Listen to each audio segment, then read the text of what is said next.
Hi everyone, welcome to thoughts of Diya. அதாவது இன்றைக்கி என்ன பார்க்க போகிறோன்னா, ஒரு 7 ஹேபிட்ஸ், அதாவது ஏழு விஷயங்கள் வந்து நம்ம வந்து டெய்லி நம்ம லைஃப்பில் பண்ண போகிறோம். எந்த ஒரு விஷயமுமே நம்ம வந்து பண்ணுறது வந்து தொடர்ந்து 21 நாள் 21 டேஸ் வந்து நம்ம பண்ணோன்னா அது ஆட்டோமேட்டிக்காக நம்மளோட லைஃப்பில் வந்து நம்மளை அறியாமலே கண்டினியூ ஆகிடுன்றது வந்து நியதி அப்படின்னு சொல்கிறாங்க. இதை வந்து நம்ம எப்படி பண்ண போகிறோன்னா, 7 ஹேபிட்ஸ் வந்து நம்ம வந்து டெய்லி பண்ண போகிறோம். அதில் வந்து சிம்பிள் ஹேபிட்ஸும் இருக்குது. இடையில வந்து ஒரு 2-3 ஹேபிட்ஸ் வந்து கொஞ்சம் டஃப்பாக இருக்க மாதிரி இருக்கும், கொஞ்சம் கஷ்டமாக இருக்க மாதிரி இருக்கும். பரவாயில்ல, ஒரு நாள் நீங்கள் பண்ணேன்னா உடனே இன்றைக்கி பண்ணலை, 21 டேஸில் வந்து ஒரு நாள் போயிடுச்சு அந்த மாதிரி நினச்சிட்டு நீங்கள் வந்து விட்டுறாதீங்க. தொடர்ந்து அதை வந்து நீங்கள் கண்டினியூ பண்ணுங்கள். உங்களால் இந்த 7 ஹேபிட்ஸ் வந்து எவ்வளோ பண்ண முடியுமோ அவ்வளோக்கு அவ்வளோ நீங்கள் பண்ணி பாருங்கள். அதுக்கப்புறம் வந்து இந்த 7 ஹேபிட்ஸ் வந்து சிம்பிளான ஹேபிட்ஸ் தான் நான் சொல்லியிருக்கேன், அதாவது ஈஸியானது தான் சொல்லியிருக்கேன். இதெல்லாம் பண்ணிடலாம் அப்படின்னு பண்ண முடியும்னா 21 நாள் பண்ணி பாருங்கள்.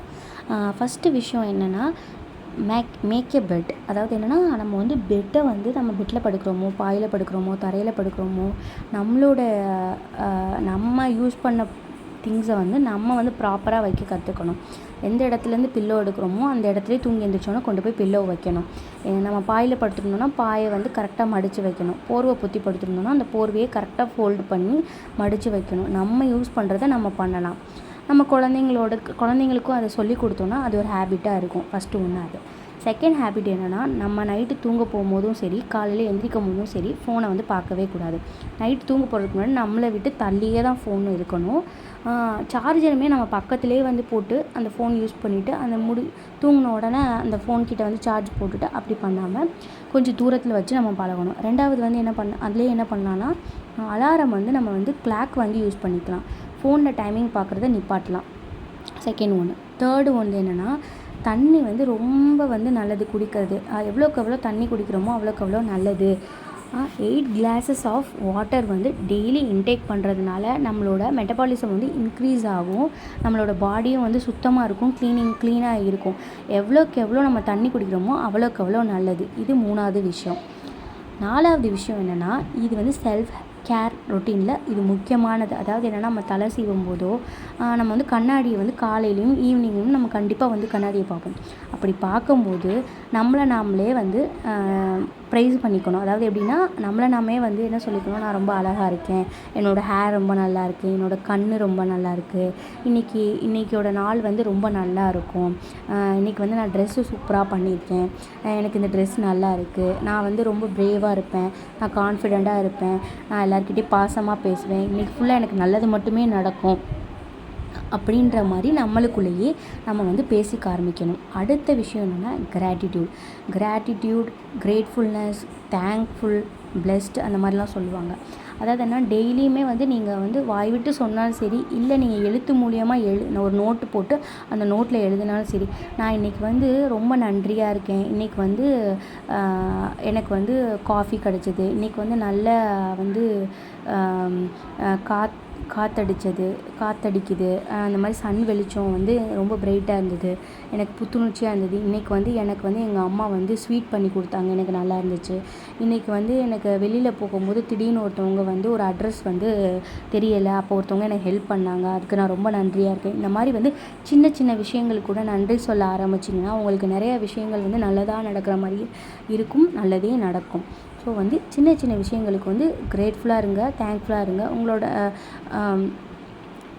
நிறைய விஷயங்களுக்கு வந்து தேங்க்ஃபுல்லாகவும் பிளெஸ்டாகவும் இருக்கிறதுனால நம்மளுக்கு எல்லாம் நல்லதே நடக்கும். அடுத்து என்னென்னா, நாளைக்கு என்ன பண்ண போகிறோம், நாளைக்கு என்னென்ன விஷயங்கள்லாம் நடக்க போகுதுன்றதை நம்ம இன்றைக்கே வந்து பிளான் பண்ணி வச்சுக்கணும்.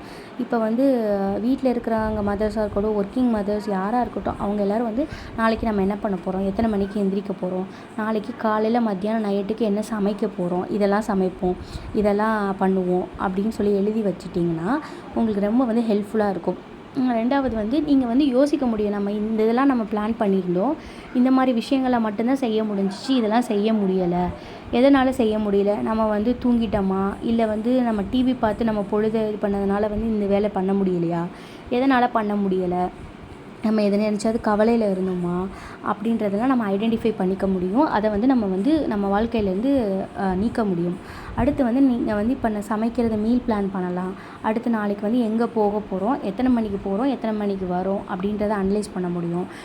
இதில் வந்து நம்மளுக்கு வந்து சில பேர்லாம் வந்து என்னென்னா காலையில் போவாங்க, ஈவினிங் வந்துடுவாங்க, வேலையெல்லாம் முடிச்சிடும், நான் வேலை பார்த்துருக்கேன் அப்படின்னு சொல்லிட்டு படுத்துக்குவாங்க.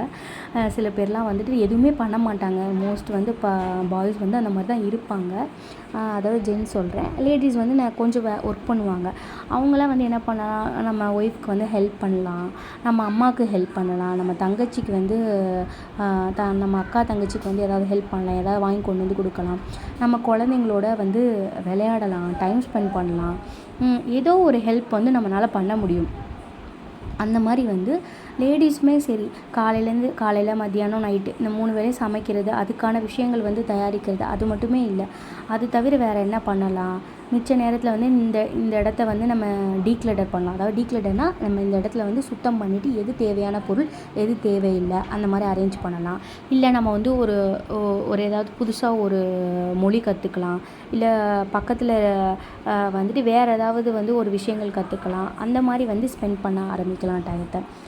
ஸோ ரெஸ்ட் எடுக்கிறது வந்து தப்பு இல்லை, ரெஸ்ட் எடுத்துக்கலாம். பட் ஆனால் வந்து சொல்கிறேன், இந்த மாதிரி பிளான் பண்ணால் வந்து நீங்கள் வந்து ரொம்ப ஆக்டிவாக இருக்கிற மாதிரி இருக்கும். அப்புறம் வந்து 7 ஹேபிட் வந்து என்னென்னா, இது வந்து ரொம்ப ஈஸியானது. Me time. அதாவது என்னென்னா எல்லாருக்கும் இப்போ வந்து நம்ம அப்பாவுக்கோ, நம்ம அண்ணனுக்கோ, அம்மாவுக்கோ, யாருக்கோ, நம்ம தங்கச்சிக்கோ யாருக்கோ வந்து என்னென்ன தேவையோ பண்ணுறோம். நம்மளுக்கு எதுவுமே பண்ணிக்கிறதில்ல. அதனால் என்ன பண்ண முடியும், நம்ம கடைசி வரைக்கும் என்ன சொல்லலாம், நான் வந்து உங்களெல்லாம் பார்த்தேன், உங்களெல்லாம் பண்ணேன், எனக்குன்னு எதுவும் பண்ணிக்கல அப்படி எதுவுமே சொல்லக்கூடாது. அது வந்து நம்மளே வந்து நம்மளே வந்து இது பண்ணிக்கிற மாதிரி ஆகிடும். ஆக்சுவலாக என்ன பண்ணணும்னா, நம்மளுக்குன்னு ஒரு டைம் எடுத்துக்கணும். இப்போ வந்து பிடிச்ச மாதிரி எல்லாருக்கும் செஞ்சு கொடுக்கலாம், சமைக்கலாம், ஓகே. இப்போ இன்றைக்கி வந்து எனக்கு டீ பிடிக்கும், எனக்கு காஃபி பிடிக்கும், எனக்கு வந்து தோசை பிடிக்காது, இட்லி தான் பிடிக்கும், எனக்கு வந்து உப்புமா பிடிக்கும். இந்த மாதிரி சம்திங் வந்து உங்களுக்கு பிடிச்சது எதுவாக இருக்கட்டும், அந்த விஷயத்தை வந்து உங்களுக்கு பிடிச்சிருக்குன்னா உங்களுக்கு தேவையானது நீங்களே செஞ்சுக்கலாம். இப்போ ஒரு சில பேருக்கு வந்து காஃபி குடிக்க பிடிக்கும். அவங்க வந்து தனியாக போய் உட்காந்து காஃபி குடிக்கணும்னு நினைப்பாங்க. அது வந்து அவங்களுக்கான டைம் நினச்சிக்கிடுவாங்க. ஒரு சில பேருக்கு வந்து வெளியில் போயிட்டு ஃப்ரெண்ட்ஸை பார்க்குறது பிடிக்கும். ஒரு சில பேருக்கு மூவி பார்க்குறது பிடிக்கும். ஒரு சில பேருக்கு வந்துட்டு புக்ஸ் படிக்க பிடிக்கும். ஒரு சில பேருக்கு ட்ராவல் பண்ண பிடிக்கும். இந்த மாதிரிலாம் இருக்கும். அந்த மாதிரி ஏதாவது ஒரு ஆக்டிவிட்டி எடுத்துக்கோங்க. அது வந்து டெய்லி லைஃப்பில் வந்து, அதாவது டெய்லி வந்து ஒரு 10 மினிட்ஸ் எடுத்துக்கோங்க. இப்போ வந்து காஃபி குடிக்க பிடிக்கும்னா காஃபி மட்டும் தனியாக எடுத்துகிட்டு போய் குடிக்க பிடிக்கும்னா அந்த மாதிரி ட்ரை பண்ணுங்கள். இல்லை இன்றைக்கி வந்து 10 மினிட்ஸ் வந்து தனியாக போய் உட்காந்துருக்கணும் அப்படின்னு தோணுதா அதை பண்ணுங்கள். இல்லை 10 மினிட்ஸ் சும்மா ஒரு வாக்கிங் போயிட்டு வரணும், இல்லை ஒரு 10 மினிட்ஸ் வந்து நான் ஒரு செடியை பார்த்துட்ருக்கணும். அப்படி உங்களுக்கு என்ன தோணுதோ, உங்களுக்கு என்ன பிடிக்குதோ அந்த ஒரு 10 நிமிஷம் ஒரு நாளைக்கு 1 மணி நேரம் 2 மணி நேரம்லாம் வேணாம், ஒரு 10 மினிட்ஸ் மட்டும், ஒரு 10 நிமிஷம் உங்களுக்கான நேரம் எடுத்துக்கோங்க. எனக்கு வந்து ஒரு சாங் கேட்க பிடிச்சிருக்கு, அந்த 10 நிமிஷத்தில் எனக்கு ஒரு 5 சாங் கேட்கணும், இல்லை 2 சாங் கேட்கணும், எனக்கான ஒரு நேரத்தை எடுத்துக்கிட்டேன்.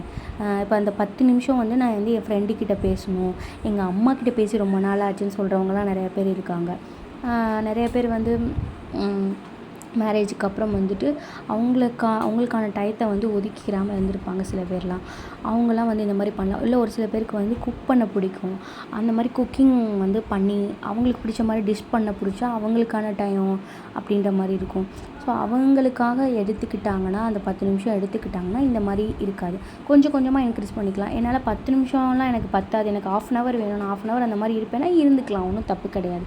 அந்த மீ டைம்னா என்னென்னா, உங்களுக்கான நேரத்தை எடுத்துக்கோங்க. அந்த மீ டைம் எடுக்கும்போது தான் உங்களை பற்றியே தெரிய ஆரம்பிக்கும். நம்ம என்ன பண்ணிகிட்ருக்கோம், நம்மளுக்கு என்ன வேணும், நம்மளுக்கு என்ன தேவை அப்படின்லாம் யோசிக்க ஆரம்பிப்பீங்க. சொல்லப்போனால் நான் வந்து ஒரு கிளாஸ் ஜாயின் பண்ணியிருந்தேன். ஸோ வந்துட்டு அதை பற்றி நான் வந்து கொஞ்சம் அடுத்தடுத்த வீடியோவில் ஷேர் பண்ணுறேன். ஸோ அந்த கிளாஸ் ஜாயின் பண்ணும்போது உங்களுக்கான நீங்கள் எதை பண்ணிங்கன்னா சந்தோஷமாக இருப்பீங்க, உங்களுக்கு எதெல்லாம் வந்து இது பண்ணால் சந்தோஷமாக இருப்பீங்கன்ற மாதிரிலாம் கொஸ்டின் கேட்டிருந்தாங்க. ஸோ வந்து அது வந்து ஒன்றுமே இல்லை, 7 விஷயம் எது பண்ணால் நீங்கள் சந்தோஷமாக இருப்பீங்க, எதெல்லாம் பண்ணால் நீங்கள் ஹாப்பியாக இருப்பீங்கன்ற கேட்கும்போது நான் அதுக்கு ரொம்ப யோசித்தேங்க. வந்து எனக்கு என்ன பண்ணால் நான் சந்தோஷமாக இருப்பேன், எனக்கு என்னெல்லாம் பிடிக்கும், என்ன வேணும், அந்த 7 விஷயம் நான் கண்டுபிடிச்சி எழுதுறதுக்கு ரொம்ப சிரமப்பட்டேன். உண்மையிலே நிஜமாகவே சொல்கிறேன். அப்போ வந்து நான் யோசித்தேன், நம்ம என்ன பண்ணிகிட்ருக்கோம் லைஃப்பில் அப்படின்றதே எனக்கு வந்து ஒரு கொஸ்டின் மார்க்காக இருந்துச்சு. அப்போ வந்து யோசித்து எழுதினேன். வந்து க்ளீன் பண்ணால் பிடிக்கும்.